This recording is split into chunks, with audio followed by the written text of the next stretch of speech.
মঙ্গলবার সন্ধ্যায় ঢাকা বিশ্ববিদ্যালয়ের ছাত্র শিক্ষক কেন্দ্রে দেলোয়ার হোসেন সাঈদী, মতিউর রহমান নিজামীদের ছবি টানানো নিয়ে বাকবিতণ্ডায় জড়ায় বাম সংগঠন ও ইসলামী ছাত্র শিবির।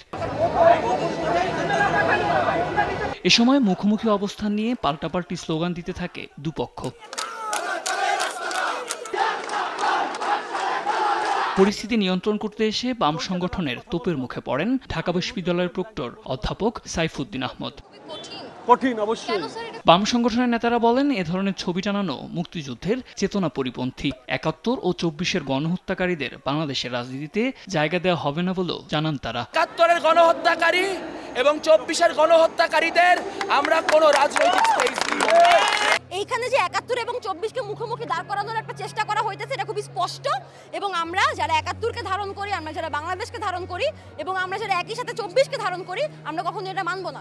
অন্যদিকে এক সংবাদ সম্মেলনে ঢাকা বিশ্ববিদ্যালয় শাখা ছাত্র শিবিরের সভাপতি এস.এম. ফরহাদ বলেন, বাম সংগঠনগুলো স্বৈরাচার শেখ হাসিনার রাজনীতি টিকিয়ে রাখতে ষড়যন্ত্র করছে। তারা আজও শেখ হাসিনার ফ্যাসিবাদকে টিকিয়ে রাখার জন্য বর্ণচোরা ষড়যন্ত্রে লিপ্ত।